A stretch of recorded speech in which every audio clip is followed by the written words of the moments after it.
Good evening class, welcome to Gyan Sutra 366।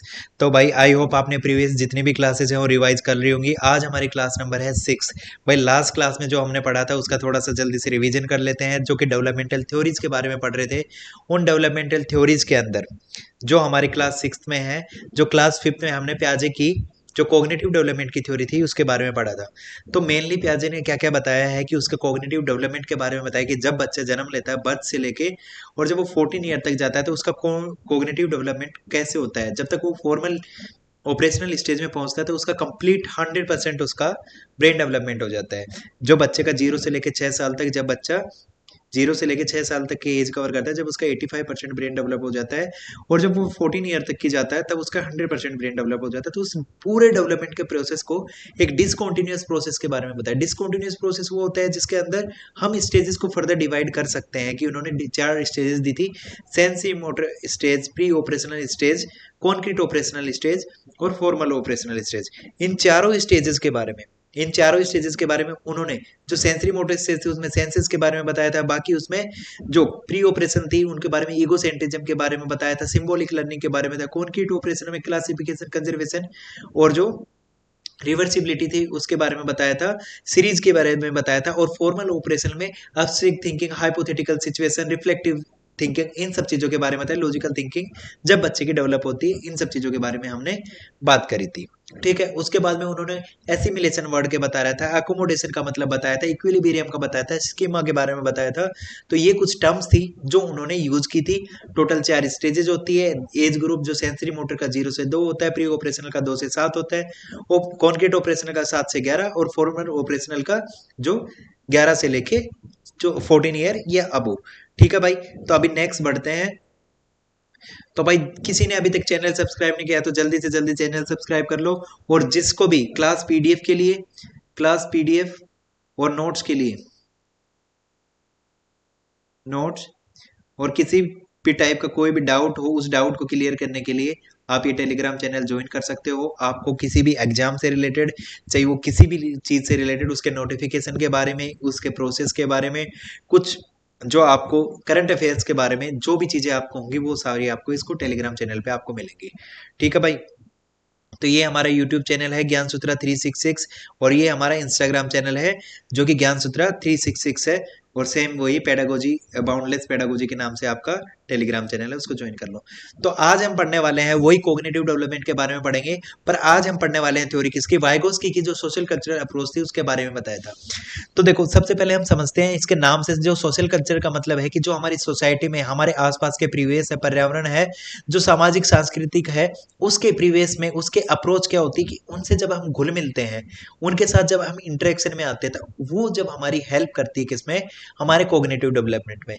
जो ये Vygotsky थी, ये कौन भाई, एक रशियन सोशल कंस्ट्रक्टिविस्ट थे। इन्होंने क्या बताया था कि इन्होंने अपनी थ्योरी में, इनकी कौन सी, कॉन्टिन्यूअस, जो इन्होंने अपनी थ्योरी के अंदर किस चीज के बारे में बताया था, इन्होंने अपनी थ्योरी में कि हमारा जब हम सोसाइटी के साथ इंटरेक्ट करते हैं, जब हमारे सामाजिक प्रीवियस के साथ जब हम इंटरेक्ट करते हैं, तब हमारे ब्रेन का डेवलपमेंट, हमारे कोग्निशन का, हमारे संज्ञान का विकास कैसे होता है, उस चीज के बारे में बताया था। तो इन्होंने क्या चीज बताया, इन्होंने किसको स्टेज में डिवाइड नहीं किया, इन्होंने क्या बताया कि डेवलपमेंट इज ए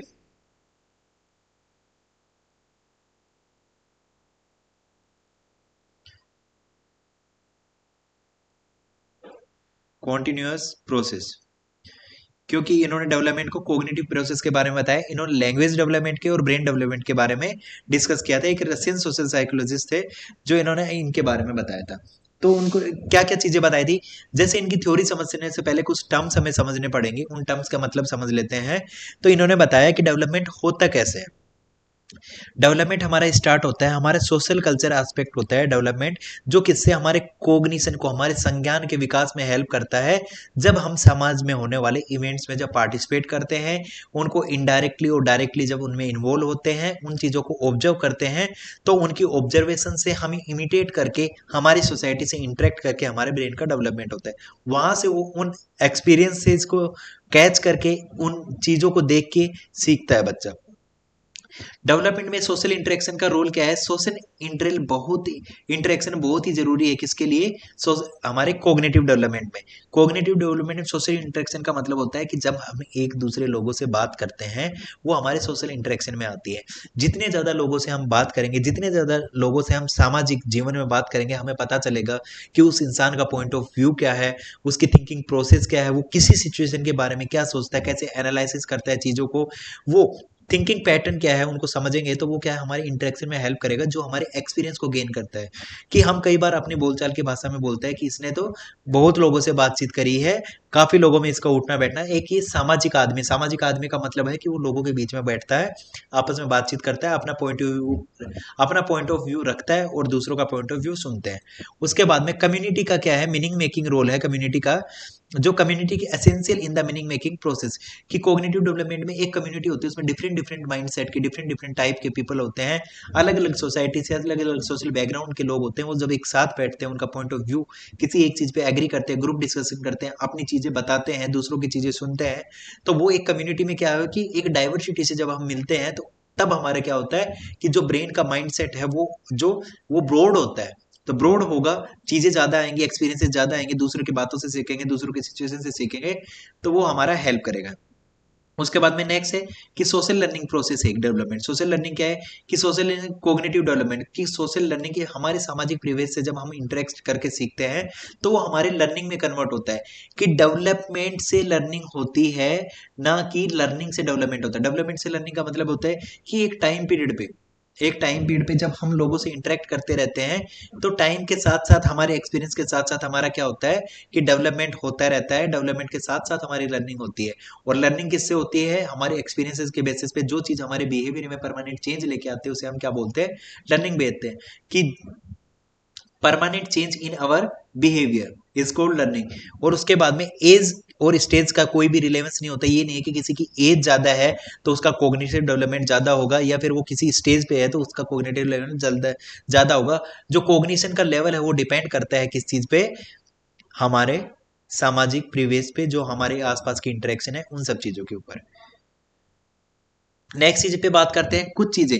देखो, एक वाइगोस्की के अनुसार, वाइगोस्की के सोशियो कल्चरल के अनुसार जो डेवलपमेंट है, कोग्निटिव डेवलपमेंट है, वो क्या होता है कि जब लैंग्वेज, सोशल इंटरेक्शन और कल्चर, जब तीनों चीजें एक साथ मिलती हैं तब किसी का कोग्निटिव डेवलपमेंट होता है।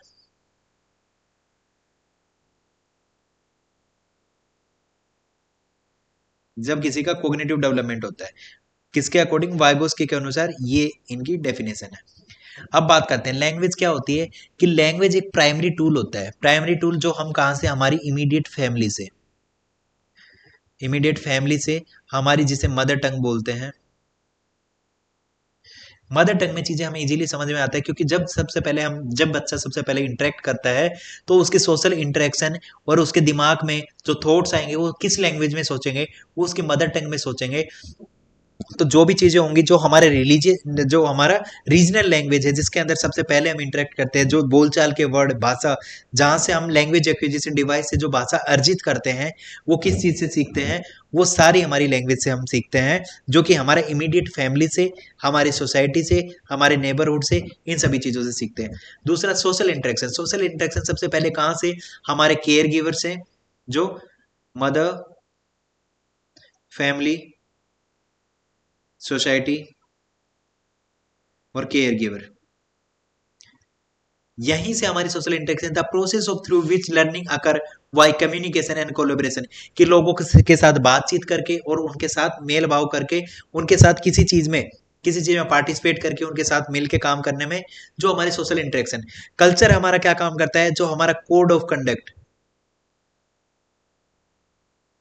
कि हमें कोई काम कैसे करना है, उसका प्रोसेस क्या है, उसके रूल्स वगैरह, रूल रेगुलेशन, उन सब चीजों की क्या है, उन सब चीजों पे जो बात करते हैं वो हमारा कल्चर के पर्सपेक्टिव से हमें देखा जाता है। The share belief in the practice that shape learning environment.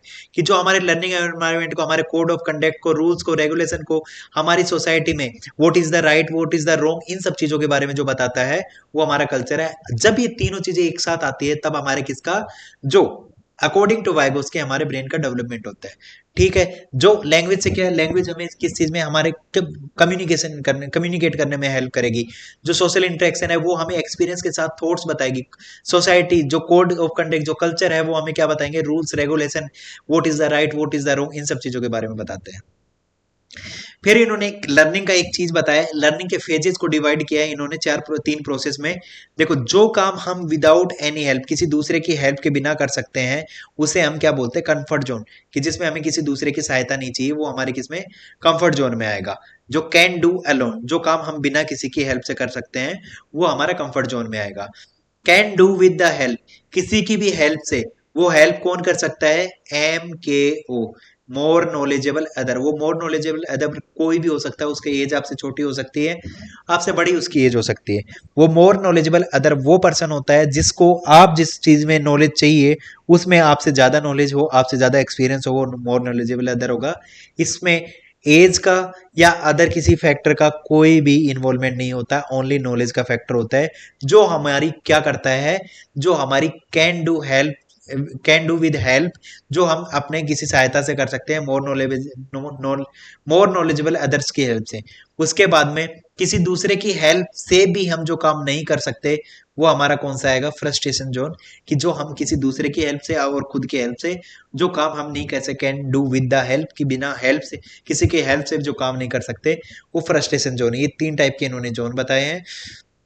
उसके बाद में देखो, जो ये स्कैफ फोल्डिंग की बात हो रही है, इस पे स्कैफ फोल्डिंग क्या होती है, कि जो ये कैन डू विद हेल्प, ये टेम्परेरी हेल्प होती है। ये वाला एरिया होते है किसी के हेल्प से जो काम करता है, वो कौन सी, ये क्या है भाई, टेम्परेरी हेल्प है।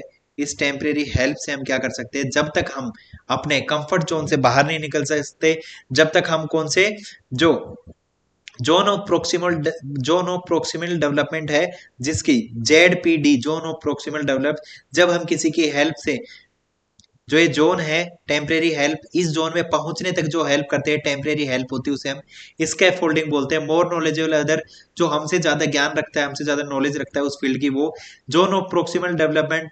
जो टेम्परेरी हेल्प होता है, जो काम हम किसी की हेल्प से कर सकते हैं, वो वाला।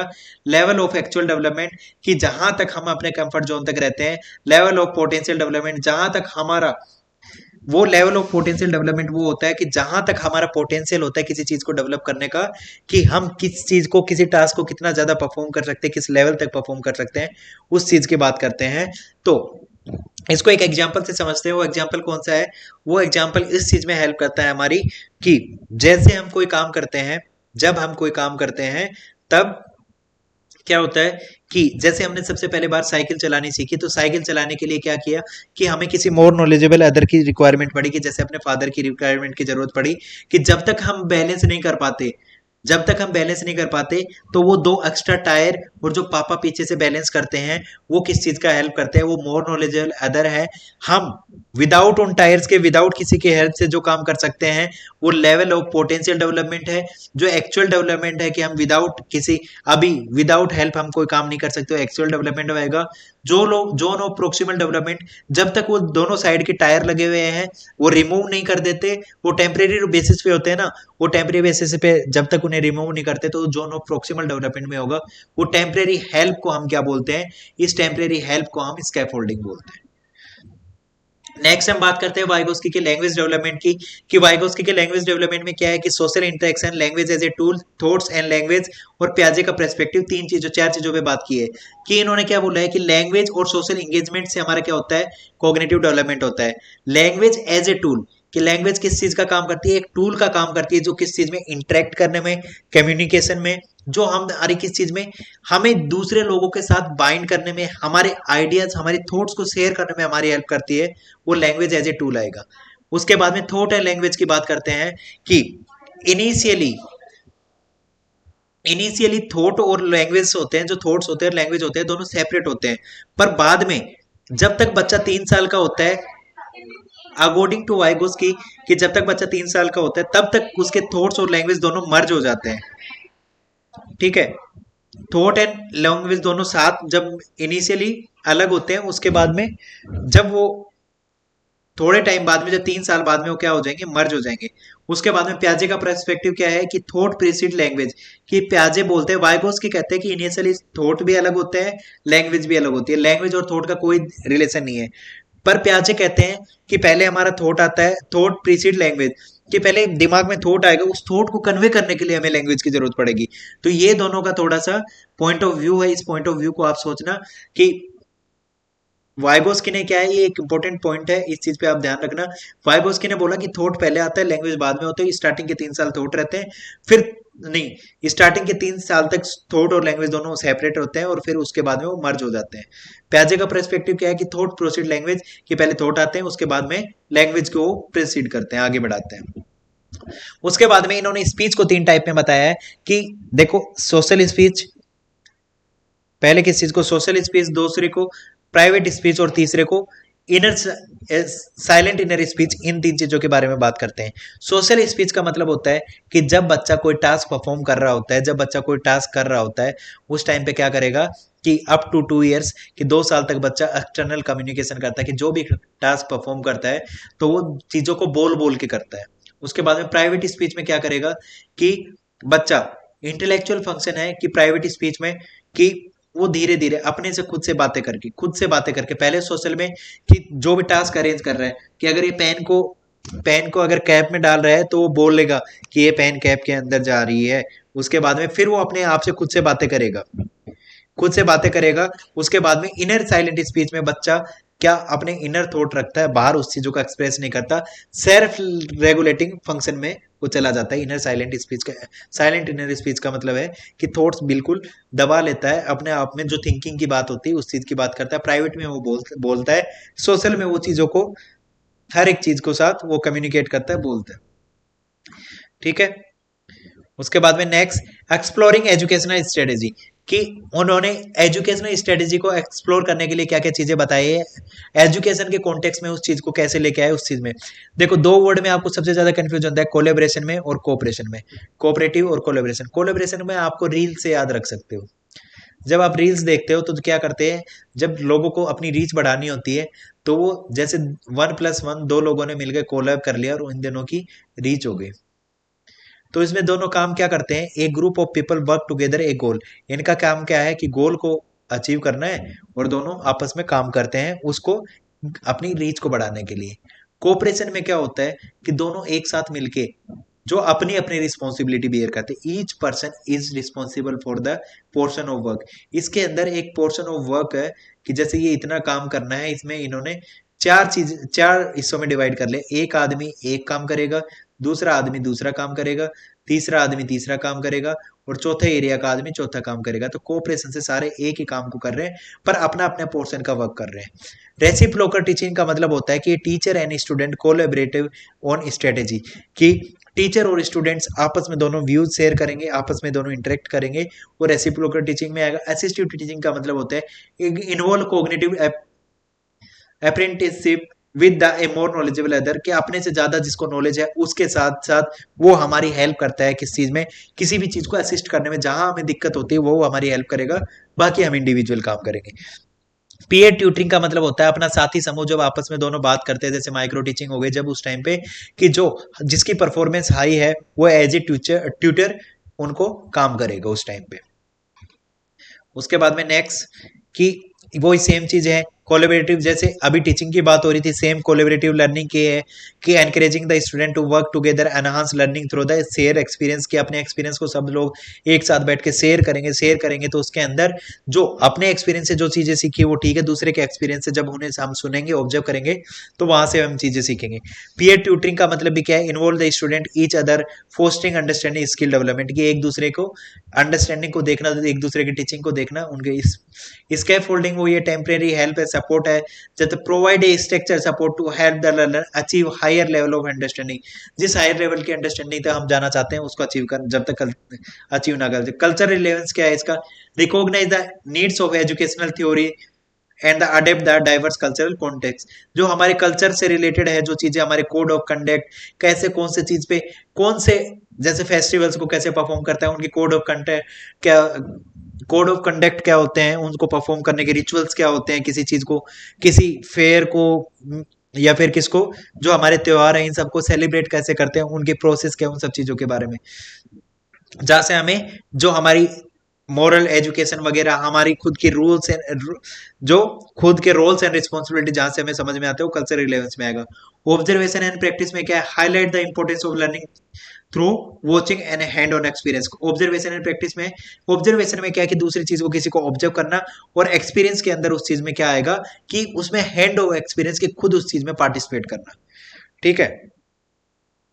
उसके बाद में इनका क्रिटिसिज्म क्या है कि इन्होंने सबसे ज्यादा कल्चर को, कल्चरल एजम्पन्स को ज्यादा इन्होंने पार्ट जो importance they the, assumption about the university universally and the theory across the culture, की सभी कल्चर्स पे ना देखे, जो एजम्पन अबाउट द सभी कल्चर्स को इन्होंने बीच में मतलब मेन फोकस कर लिया, यूनिवर्सल सब चीजों को मान लिया, पर हर एक कल्चर्स की नीड, उनका हर एक कल्चर अपने आप में डिफरेंट होता है, हर एक कल्चर में डाइवर्सिटी होती है।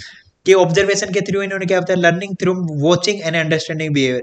इनका मानना था कि लर्निंग जो होती है वो वॉचिंग के या तो देख के या ऑब्जर्व करके होगी। प्रैक्टिस में क्या है, repeated action and the mastery skill concept, की इन्होंने रोट मेमोराइजेशन पे ज्यादा फोकस किया उस चीज पे। ट्रेनिंग का क्या है, structure learning and acquiring the knowledge skills, जो इन्होंने किसे ट्रेनिंग पे इन सब चीजों की बात करी। अब बात करते हैं कोलबर्ग की। कोलबर्ग की किसकी मोरल डेवलपमेंट की बात करते हैं।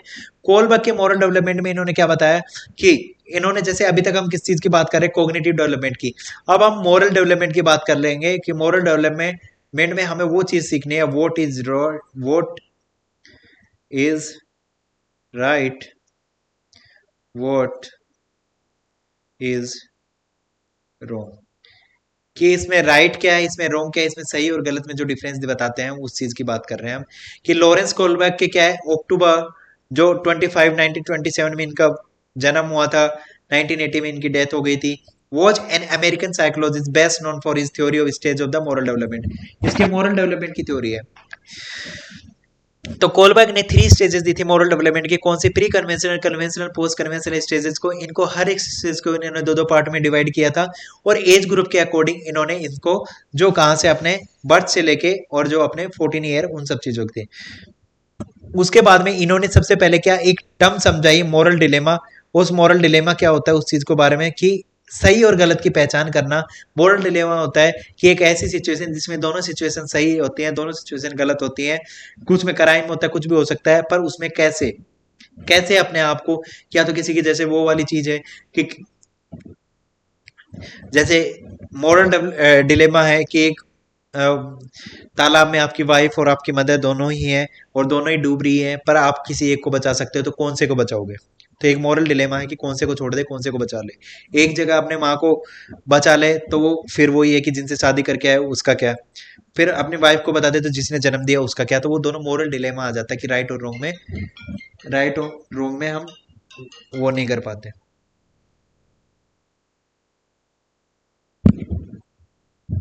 हम्म, हाँ भाई। हम्म, कल। ओके।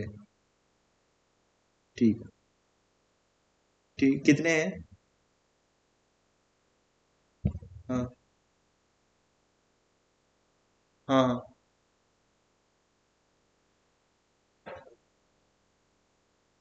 ओके। ठीक है।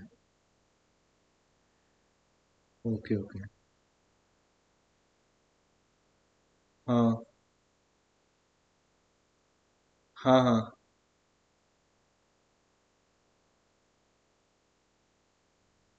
ना और तो कोई नहीं है, बाकी मैं गौरव से पूछ के बता। ओके। ठीक है ठीक। Okay okay. Okay okay okay.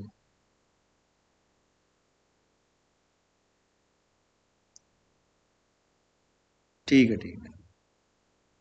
Okay okay okay.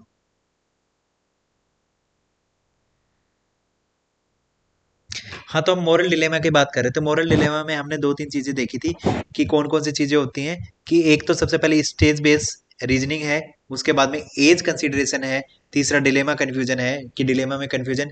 देखो स्टेज बेस्ड रीजनिंग में क्या होता है कि मोरल रीजनिंग होती है जो इवोल्व होती है किसी एक स्टेज पे जाके, मतलब एक बच्चा जन्म लेता है उसी टाइम पे उसकी स्टेजेस इवोल्व नहीं होती, एक पर्टिकुलर टाइम एक फर्दर स्टेज तक बच्चे को क्या करना पड़ेगा, वेट करना पड़ेगा, उस टाइम पे उसमें मोरल रीजनिंग, जैसे कोग्निटिव डेवलपमेंट बच्चे के जन्म से स्टार्ट हो जाता है, पर मोरल डेवलपमेंट एक टाइम पीरियड पे आके जब बच्चा अपना सोचना लग जाता है, समझने लग जाता है what is a right what is the wrong, कि जब बच्चा इनिशियली स्टेजेस में होता है तब तक उसे राइट रॉन्ग से कोई मतलब नहीं होता, वो अपने मस्ती में काम करता रहता है।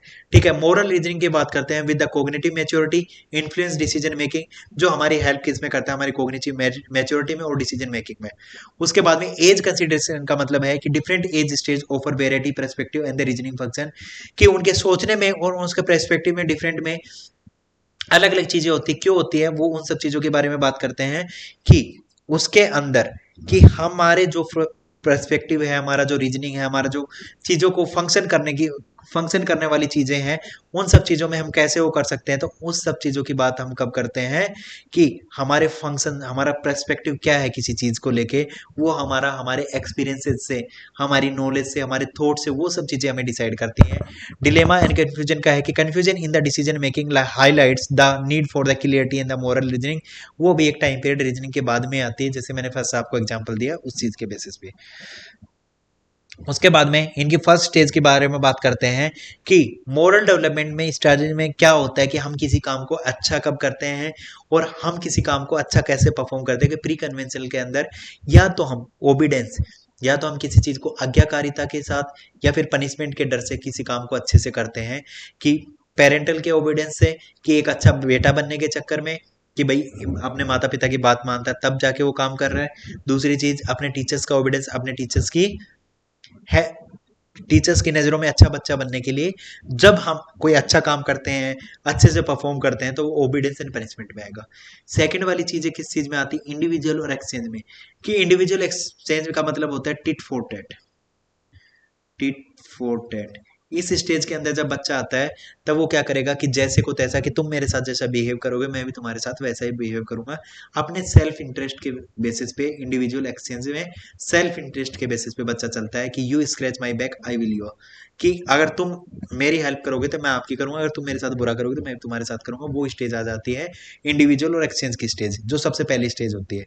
कोलवर्क की कन्वेंशनल स्टेज है, उसके अंदर हम बात करते हैं इंटरपर्सनल रिलेशन की, कि इसके अंदर एक अच्छा लड़का और एक अच्छी लड़की बनने के चक्कर में, एक अच्छा लड़का और एक अच्छी लड़की बनने के, कि अपने आप को शो करने के लिए कि मैं एक अच्छी लड़की हूँ, मैं एक अच्छा लड़का हूँ, good boy nice girl orientation, कि अपने आप को अच्छा दिखाने के लिए जो चीज़ें हम, जो टास्क हम परफॉर्म करते हैं, वो इंटरपर्सनल रिलेशनशिप को हम स्ट्रॉन्ग करने के लिए, अपने आप को अच्छा दिखाने के लिए जो काम करते हैं, वो हमारी इस स्टेज में आता है। फोर्थ स्टेज होती है सोशल ऑर्डर। सोशल ऑर्डर्स में हम रूल्स एंड रेगुलेशंस को फॉलो करने के लिए जब हम किसी काम को करते हैं, कि हेलमेट पहनना, क्योंकि रेड लाइट पे रुकना क्योंकि रूल्स में मस्ट फॉलो द रूल्स, कि रूल्स को फॉलो करना, वो इस वाली स्टेज में जाके आता है कि ये चीज़ें हमारे बेनिफिट के लिए, सोसाइटी के लिए हैं, हमारे लिए ही रूल्स बने हैं और हम फॉलो नहीं करेंगे तो दूसरे इस रूल्स को कैसे फॉलो करेंगे। उसके बाद में नेक्स्ट है जो पोस्ट कन्वेंशनल मॉरल डेवलपमेंट है, उसकी बात करते हैं। पोस्ट कन्वेंशनल में यूनिवर्सल एथिकल प्रिंसिपल है, जिसके अंदर self chosen moral principle Gandhian और नेशनल मंडेला, जो इन सब चीज़ों की बात करते हैं। Self chosen moral principle Gandhian Nelson Mandela, जो अपने यूनिवर्सल एथिकल, अपने प्रिंसिपल के बेसिस पे, एथिकल प्रिंसिपल्स के बेसिस पे जो काम करते हैं, जब अपना खुद का सेल्फ इंटरेस्ट छोड़ के और फिर आगे बढ़ के जो अपने सब लोगों के भलाई के लिए जो काम करते हैं उनके लिए। सोशल कंस्ट्रक्ट है इंडिविजुअल राइट्स की, रूल्स कैन बी ब्रोकन, कि रूल्स तोड़े भी जा सकते हैं, और इंडिविजुअल राइट्स एंड मोमेंट्स के अपने अकॉर्डिंग चेंज भी किए जा सकते हैं। वो कौन से हमारे पोस्ट कन्वेंशनल में स्टेज के अंदर आएंगे। ठीक है, उसके बाद में इनकी कुछ क्रिटिसिज्म है। वो क्रिटिसिज्म कौन सी है कि इन्होंने सिंपल सैंपल बायसनेस में क्या है कि मेल का डोमिनेंस इन्होंने सबसे ज्यादा रखा है और डाइवर्सिटी बहुत ही कम थी। उसके बाद में हाइपोथेटिकल सिचुएशन रखी है, जितनी भी सिचुएशन रखी है, इमेजिनरी सिनेरियो रखी है, लैक ऑफ रियल वर्ल्ड की, रियल वर्ल्ड की इनमें जो चीजें हैं उनकी रियल लाइफ की बहुत ही कमी थी। उसके बाद में कल्चरल एप्लीकेबिलिटी, जिसके अंदर इन्होंने लिमिटेड कल्चर्स को इन्वॉल्व किया और वेस्टर्न पर्सपेक्टिव से इन्होंने ज्यादा बताया। तो ये चीजें भी आपको याद रखनी है, आपके एग्जाम के पॉइंट ऑफ व्यू से इंपॉर्टेंट है। अब लास्ट है जिसके बारे में हमारे मोरल डेवलपमेंट के बारे में आज की क्लास की लास्ट थ्योरी है प्याजे की मोरल डेवलपमेंट थ्योरी। प्याजे का कॉग्निटिव डेवलपमेंट है, मोरल डेवलपमेंट भी। प्याजे ने जो से मोरल डेवलपमेंट भी इसका डिसकंटिन्यूअस प्रोसेस है, जिसके अंदर मोरल डेवलपमेंट के अंदर इन्होंने जो इंटरव्यू मेथड से इन्होंने मोरल डेवलपमेंट के बारे में बताया। इन्होंने दो स्टेजेस के बारे में मोरल डेवलपमेंट में बताया, एक हेट्रोनोमस एक ऑटोनोमस। हेट्रोनोमस स्टेजेस में जो रूल्स एंड रेगुलेशंस होते हैं वो सोसाइटी के द्वारा बनाई होती है। ऑटोनोमस में सिचुएशन के बेसिस पे देख के हम रूल्स एंड रेगुलेशंस को हम चेंज कर सकते हैं। तो उसी चीज के बारे में कि बिगनिंग कहां से होती है, इनिशिएशन ऑफ मोरल डेवलपमेंट, कि the beginning of moral development thinking and action interaction, कि जहां हमारी सोच से और हमारे एक्शंस का जहां से इंटरेक्शन होना स्टार्ट हो जाता है वहां से हमारा मोरल डेवलपमेंट स्टार्ट हो जाता है। कि सबसे पहली स्टेज है हमारी हेट्रोनोमस, दूसरी है हमारी ऑटोनोमस स्टेज। फर्स्ट क्या है, authority figure dictated moral rules of the child, कि अथॉरिटी जब लोग होते हैं जो पावर में होते हैं वो ही डिसाइड करते हैं कि क्या सही है क्या गलत है। जो रूल्स है वो दूसरों के द्वारा बनाई जाते हैं, दूसरों के द्वारा रूल्स को इम्पोज किया जाता है बच्चे के ऊपर। ऑटोनोमस में अंदर क्या आता है कि the child determine self determine the moral rules, कि बच्चा खुद मॉरल रूल्स को डिटरमाइन करता है अकॉर्डिंग टू आवर सिचुएशन, खुद के एनालिसिस के बेसिस पे खुद अपने रूल्स बनाता है। उसके बाद में कुछ टर्म्स है उनको समझ लेते हैं जो कि मोरलिटी से रिलेटेड है, कि what is the right what is the wrong, कि नैतिकता क्या होनी चाहिए उस चीज के बारे में। कि एक नंबर पे अंडरस्टैंडिंग द रूल, कि रूल्स को समझने के लिए बच्चों के अंदर क्वेश्चन होते हैं कि वेयर डू यू रूल्स कम, कि रूल्स आए कहां से हैं, किसने ये रूल्स बनाए हैं, कैन बी रूल्स चेंज, क्या हम रूल्स को चेंज भी कर सकते हैं। ये जब चीजें आती है वो अंडरस्टैंडिंग रूल्स, कि रूल्स को समझने के टाइम पे ये क्वेश्चंस हमारे माइंड में आते हैं बच्चे के। Children explore the origin creator and the changeability of the rules, की रूल्स को अंडरस्टैंड करने के लिए उनका ओरिजिन ढूंढता है, उनको क्रिएटर उनको बनाने वाला कौन था, उनकी चेंजेबिलिटी कि उनके अंदर चेंज हम कर सकते हैं नहीं कर सकते। इन तीन क्वेश्चंस का जब वो आंसर खोजते हैं तो वो कौन सी स्टेज में होते हैं, जब वो अपनी अंडरस्टैंडिंग द रूल, के रूल्स को समझने वाले में। दूसरा मोरल रिस्पॉन्सिबिलिटी की बात करते हैं कि children consider who is the blame the wrong, कि अगर कोई गलत काम हो जाए तो उसके लिए हम किसे ब्लेम करें, who is the blame for the bad thing, कि जब बुरी चीजें होती हैं, कि जब एकदम से फ्लड आ जाना, जो भी जितने भी हमारी नेचुरल डिजास्टर होते हैं वो आ जाते हैं, तो उसके लिए कौन रिस्पॉन्सिबल है, तो उसको किसके ब्लेम करें उन गलत चीजों के लिए। उसके बाद में तीसरी चीज इन्होंने जस्टिस की बात करे कि children evaluate if the punishment are the appropriate for the crime, कि ये पनिशमेंट डिसाइड कौन करता है, क्या पनिशमेंट फिट है जिस क्राइम को हमने किया है। क्या एक चीज बताओ, अगर कोई मर्डर कर देता है तो उसको फांसी की सजा क्या इनफ है, फिट क्राइम है। और गिल्टी ऑलवेज पनिशमेंट, क्या जो गलती जिसने करी है वो हमेशा पनिशमेंट होता है। तो उन सब चीजों की जहां पे आंसर की बात करते हैं वो जस्टिस की बात करते हैं, तो वहां पे इन दो क्वेश्चंस का जवाब बच्चा मांगता है। ये जो क्वेश्चन है ये 5-6 क्वेश्चन है, इन्हीं का जब मोरालिटी को समझने के लिए कि रूल्स क्या है, रूल्स को समझना कैसे, उनका क्रिएटर कौन है, ओरिजिनल कौन है, उनको चेंज कौन कर सकता है उसके बारे में, बड़ी जो बैड चीजें होती हैं उनके लिए किसे रिस्पॉन्सिबल माने हम, और पनिशमेंट क्या, हम जो क्राइम करते हैं उसके लिए पनिशमेंट क्या होगी, और वो जो हमने चीज करी है उसके लिए क्राइम क्या होगा, वो कौन डिसाइड करेगा उस चीज के बारे में। अब क्या है कि डेवलपमेंट मोरल रीजनिंग क्या है कि चाइल्डहुड स्टेज में कौन सा हेट्रोनिमस होता है, children beginning with the simple rules और अंडरस्टैंडिंग, सिंपल रूल्स और अंडरस्टैंडिंग के साथ काम करते हैं। ट्रांजिशन फेज कौन सा है, children start questioning rules and judgements, कि बच्चा जब क्वेश्चंस, जब ट्रांजिशन बदलाव कब होता है, जब बच्चा क्वेश्चनिंग एज में आता है, जब बच्चा हर एक चीज के पीछे का वाई और वोट, जब बच्चा क्या वाई क्यू और क्या जब ढूंढने लगता है, तब वो उसका ट्रांजिशन पीरियड होता है। एडोलेसेंस के अंदर क्या है, adolescent develop the complex moral reasoning, कि एडोलेसेंस मोरल रीजनिंग जो कॉम्प्लेक्स होती है हाई लेवल की वो डेवलप कर सकता है। उसके बाद में प्याजे के मोरल डेवलपमेंट में दो स्टेज है कि हेट्रोनोमस ऑटोनोमस। हेट्रोनोमस के अंदर impose rule by others moral realism, और सेल्फ जनरेटेड और मोरल रिलेटिविज्म जो किसमें ऑटोनोमस के हैं। अब इनको डिटेल में पढ़ते हैं। हेट्रोनोमस का एज ग्रुप कौन सा होता है, 5 से 10 साल का होता है। इसके अंदर हेट्रोनोमस में क्या होता है कि दूसरों के द्वारा जो रूल्स बनाए गए हैं वो इंपोज करना, कि एब्सोल्यूट रूल्स, कि इसके अंदर जो रूल्स हैं, रूल्स आर रूल्स, रूल्स के को ही फॉलो करना है, रूल्स को हम ब्रेक नहीं कर सकते। रूल्स को अगर हम ब्रेक करते हैं तो उसके लिए हमें पनिशमेंट मिलेगी। Children's view rules are unchanging, कि हम बदल नहीं सकते और हम रूल्स को फॉलो करने के लिए बने हैं। ओबीडेंस टू द अथॉरिटी, कि जितनी भी अथॉरिटी है उनके लिए हमारी जवाबदेही है कि morality is the based on the obeying rules, कि हमें उनके रूल्स को फॉलो करना। एक्सेप्टेंस द अथॉरिटी, कि rules are accepted from the figure like parents and teacher, कि पेरेंट्स और टीचर ने जो रूल्स बताए हैं 5 से 10 साल के ईयर में, कि आपने एक चीज देखा होगा कि ये चीज मेरे टीचर ने मुझे बताई थी, ये चीज मेरे पेरेंट्स ने मुझे बताई, ये चीज सही है, आप गलत हो सकते हो।